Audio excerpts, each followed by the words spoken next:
Consumir uma grande quantidade de açúcar é prejudicial à saúde, seja ele adicionado ou até mesmo de ocorrência natural. O açúcar está associado com doenças como obesidade, diabetes tipo 2 e doenças cardíacas. O Brasil é a quarta nação que mais consome açúcar no mundo, mas identificá-lo nos alimentos nem sempre é óbvio. Hoje a gente vai trazer 4 dicas para ajudar você a encontrar o açúcar na hora de ler um rótulo de alimentos.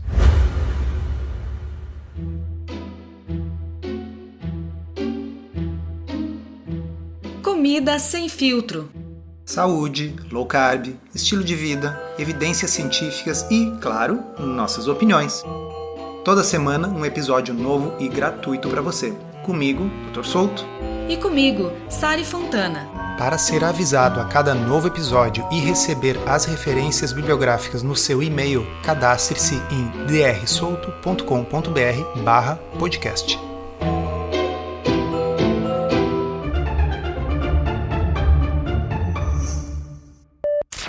Na pesquisa do roteiro desse episódio, eu encontrei os seguintes dados.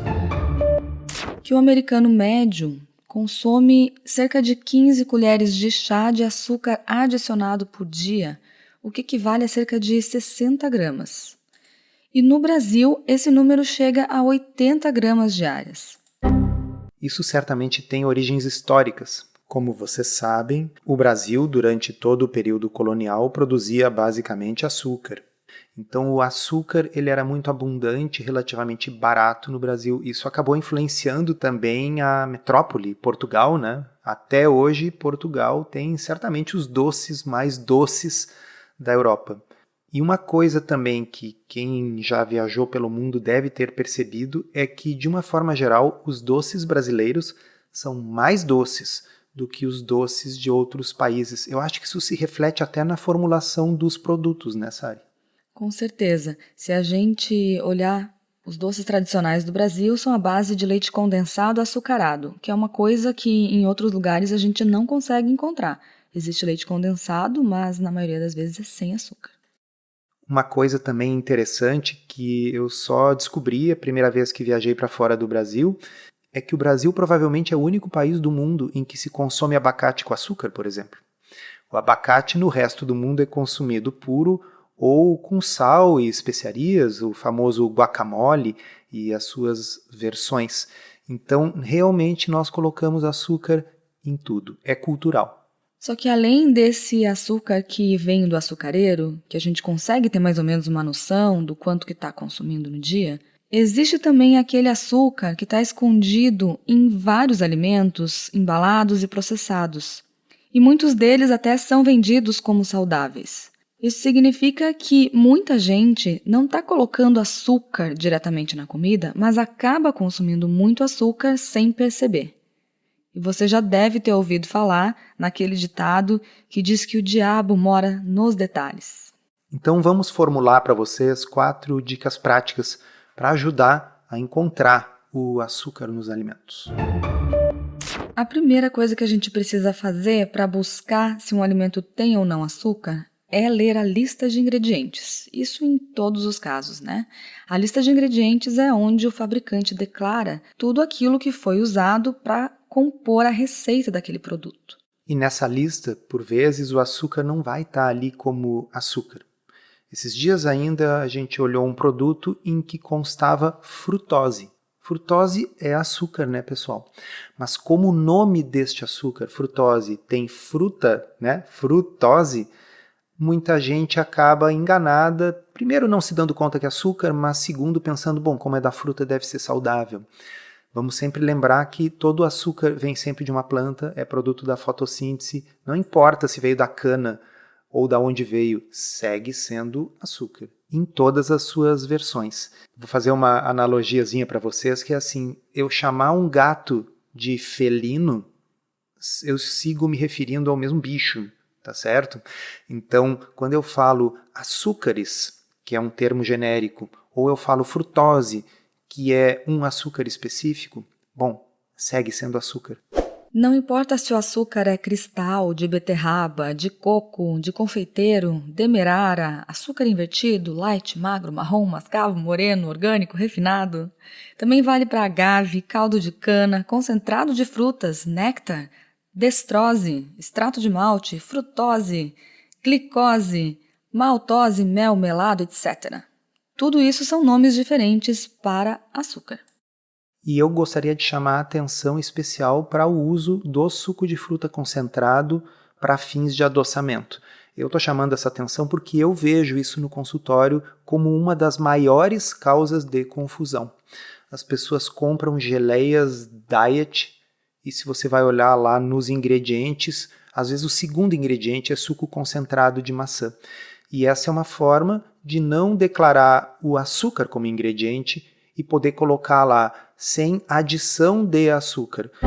Eu sei que a legislação já não contempla esse tipo de coisa nessa área, mas as empresas continuam usando. Infelizmente, não são poucas. A gente vê isso com frequência no supermercado. Mas existem boas opções, tá? Mesmo nesse segmento das geleias sem açúcar. Nem tudo é enganação.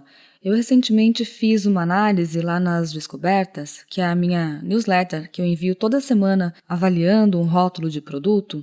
Eu coloquei um exemplo de uma geleia sem açúcar que realmente não tem nenhum tipo de açúcar adicionado e é bem baixa em carboidrato. Então, se você quiser acessar esse conteúdo, você pode entrar lá em sarifontana.substack.com e você vai ver todo o acervo de publicações sobre rótulos.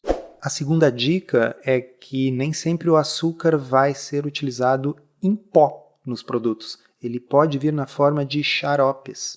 Esses xaropes são encontrados numa grande variedade de alimentos, mas principalmente em bebidas. E eles podem ser chamados de xarope de milho, xarope de frutose, de malte, de arroz, de cana, de agave, de glicose, xarope de melado e até melaço. Então, atenção para esses ingredientes, porque todos eles significam a mesma coisa, açúcar adicionado. São os 1000 disfarces do açúcar, né? Lembrem sempre dessa máxima, não importa de que planta venha, açúcar segue sendo açúcar. Da mesma forma, mas a geleia é adoçada com suco de maçã integral, natural. Sim, se fosse caldo de cana, não seria diferente. Porque a cana também é natural, integral, vocês entendem? Açúcar, é o produto do mesmo processo que as plantas fazem há muitos milhões de anos. Quando um alimento tem um sabor doce, fica mais óbvio a gente identificar que ele tem açúcar. Só que o açúcar também pode estar onde a gente menos espera. E essa é a nossa terceira dica para identificar. Um exemplo muito comum é a categoria dos iogurtes saborizados. Então, você vê ali aquele iogurte que por vezes está escrito natural, integral, saudável, sabor morango. E se você não lê o rótulo com atenção, você não encontra o açúcar, porque vai ter ali o primeiro ingrediente leite, eventualmente até a fruta, no exemplo que eu falei aqui, morango, e lá pelas tantas tem preparado sabor morango, e aí está entre parênteses o que é o preparado. E aí o preparado é cheio de açúcar, ou seja, o iogurte foi adoçado com uma espécie de geleia de morango feito com açúcar. Mas isso não é óbvio e muitas vezes está numa letra pequenininha. Aliás, eu vou dar uma dica para vocês, porque a gente não sai por aí andando com lente de aumento no bolso para conseguir ler aquelas letrinhas, mas a gente sai andando por aí com uma coisa que cumpre a mesma função, o telefone celular. Se você está com dificuldade, como eu tenho, de ler as letras pequenininhas, bata uma foto e amplie a imagem na tela do seu telefone, e aí você vai conseguir ler. Façam isso, se vocês não querem ser enganados, levar gato por lebre, achando que estão tomando um produto que não tem açúcar e que muitas vezes tem. E claro que o gosto doce deve denunciar isso, mas lógico que o produto poderia ser adoçado com adoçante. Mais uma vez, para saber, você vai ter que ler.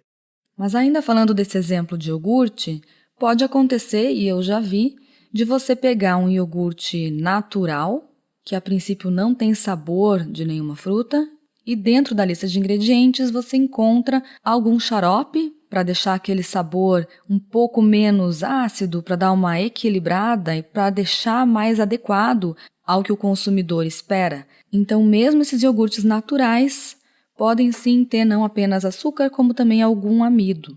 E não é tão pouco assim, tá? Alguns potes de iogurte podem ter até 6 colheres de chá, 29 gramas de açúcar.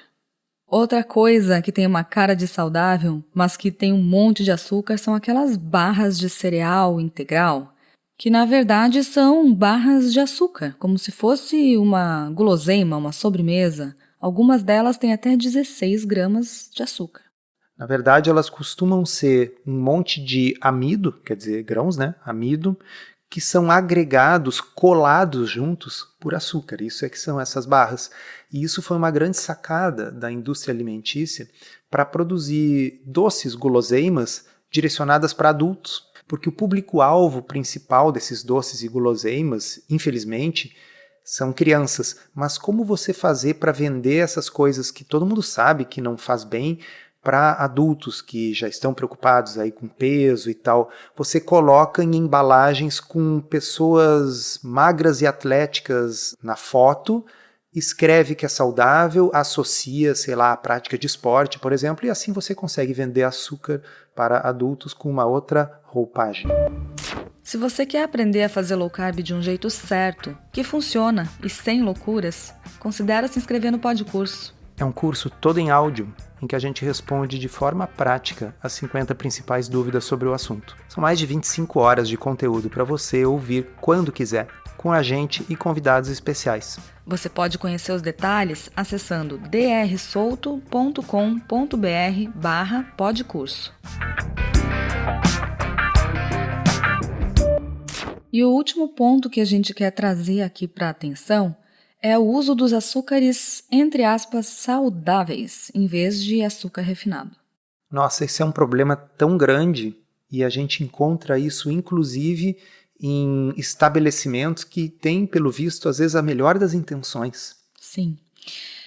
Esses adoçantes, eles podem até não ser refinados e normalmente são feitos da seiva, das frutas, das flores ou das sementes de algumas plantas. O néctar de agave é um exemplo.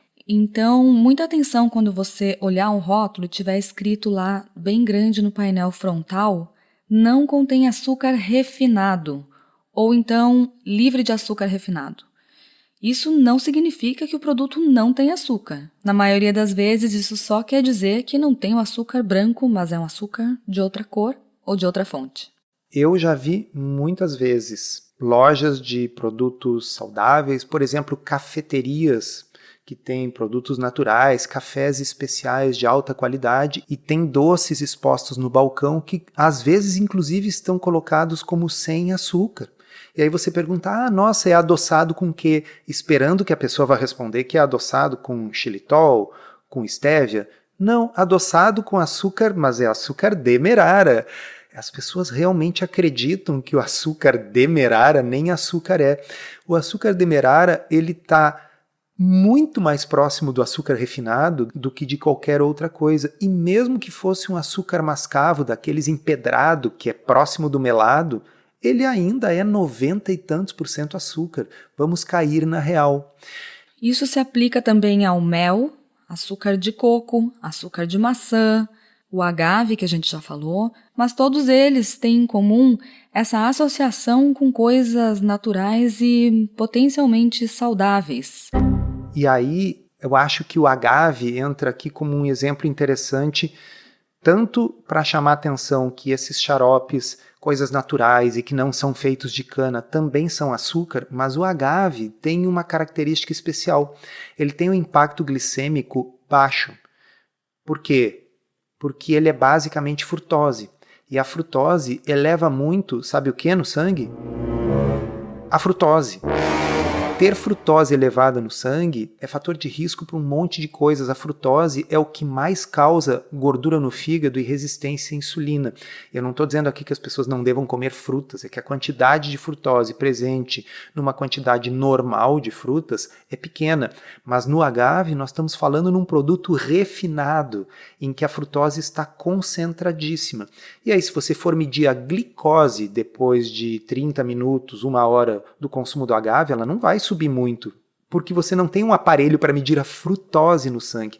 Então não caiam nessa. Todos os açúcares, entre aspas, naturais, são açúcar. Até porque o açúcar do açucareiro branco também é natural, ele também vem de uma planta. Quanto ao mel, deixa eu fazer uma pergunta para vocês. Vocês já pararam para pensar por que a abelha não é verde? A abelha não é verde porque ela não tem clorofila, ela não faz fotossíntese. O açúcar do mel não veio da abelha. O açúcar do mel veio das plantas, como todos os açúcares que a gente consome. A abelha vai lá, consome o açúcar da flor, concentra esse açúcar loucamente dentro da colmeia por evaporação até que sobre uma coisa que é fortíssima, concentradíssima em açúcar. Então, se a gente vai consumir mel, a gente vai consumir em pequena quantidade, pelo mesmo motivo que a gente vai consumir qualquer açúcar em pequena quantidade, porque um pouquinho de açúcar está bem. Por exemplo, se eu comer um chocolate 80% cacau, tem um pouco de açúcar, mas é uma quantidade pequena. Se eu comer um pouquinho de mel, tem um pouco de açúcar, mas é uma quantidade pequena. Agora, cair na falácia de fazer uma cheesecake adoçada com açúcar demerara, mas então ele não é açúcar branco refinado, eu posso comer. Você está praticando um baita auto-engano, mas o seu pâncreas, ele é agnóstico se o açúcar é branco, marrom, ou mel ou agave. E quando eu me exalto falando essas coisas, é porque, pessoal, acontece, eu vejo isso no consultório todos os dias. As pessoas fazendo essas substituições com a melhor das intenções. Eu estou adoçando com açúcar de maçã. Eu agora estou fazendo um bolo com aveia integral e adoçado com mel. E eu fico angustiado, porque as pessoas estão fazendo um esforço, muitas vezes inclusive comprando ingredientes que são bem mais caros e cujo resultado biológico no organismo será essencialmente o mesmo. Então, esse tópico aí dos açúcares, entre aspas, saudáveis, ele é bem importante. Saudável é consumir o mínimo de açúcar possível. Esse episódio foi roteirizado e produzido por nós. E se você gostou, aproveita para divulgar, encaminhe para os amigos e se inscreva para não perder os próximos episódios. As informações contidas neste podcast são apenas para fins informativos e podem não ser apropriadas ou aplicáveis às suas circunstâncias individuais. Este podcast não fornece aconselhamento médico ou profissional e não substitui a consulta com um médico ou nutricionista. Não use este podcast para diagnóstico ou tratamento médico. Qualquer sugestão é apenas uma recomendação geral, que não é específica para qualquer pessoa ou doença em particular.